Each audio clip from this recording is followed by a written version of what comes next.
नमस्कार मित्रांनो, दिल्लीतील जंतर मंतर येथे आंदोलन करणाऱ्या विद्यार्थ्यांची आज शिवसेना उद्धव बाळासाहेब ठाकरे पक्षप्रमुख ठाकरे यांनी आज भेट घेतली। विद्यार्थ्यांची संवाद साधल्यानंतर त्यांनी पत्रकार परिषद घेत केंद्र सरकारवर टीका केली आणि विद्यार्थ्यांना न्याय मिळावा अशी मागणी त्यांनी केली। उद्धव ठाकरे म्हणाले की विद्यार्थ्यांचा आवाज दाबण्याचा कोणालाही अधिकार नाही। लोकशाहीमध्ये प्रत्येक नागरिकाला शांततापूर्ण मार्गाने आपले मत मांडण्याचा अधिकार आहे। आंदोलन करणाऱ्या विद्यार्थ्यांवरील कथित मारहाणीच्या आरोपांची खरी आणि सखोल चौकशी झाली पाहिजे। दोषी कोणताही असो त्यांच्यावर कठोर कारवाई झाली पाहिजे अशी त्यांची भूमिका होती। उद्धव बाळासाहेब ठाकरे हे पत्रकार परिषद घेत सरकारवर टीका केली। त्यांनी विद्यार्थ्यांचे म्हणणे काळजीपूर्वक ऐकून घेतले आणि त्यांच्या सुरक्षिततेची जबाबदारी सरकारची असल्याचे सांगितले। विद्यार्थ्यांना न्याय मिळेपर्यंत आपण त्यांच्या पाठीशी उभे राहू असे त्यांनी स्पष्ट केले।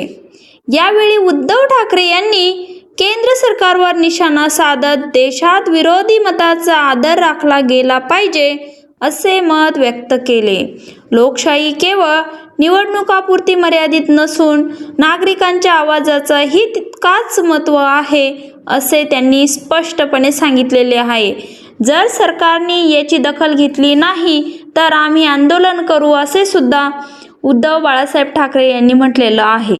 या प्रकरणाची पारदर्शक चौकशी व्हावी, संबंधितांवर योग्य ती कारवाई करण्यात यावी आणि भविष्यात अशा घटना पुन्हा घडू नये यासाठी सरकारने ठोस पावले उचलावीत अशी मागणी त्यांनी केली।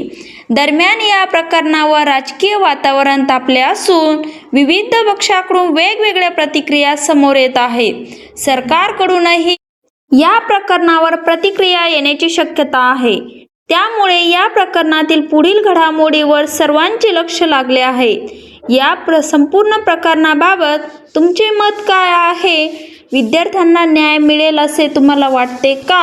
तुमचे मत आम्हाला कमेंट्स करून नक्की सांगा। अशाच ताज्या आणि विश्वास बातम्यांसाठी आमच्या चॅनलला सबस्क्राईब नक्की करा। धन्यवाद।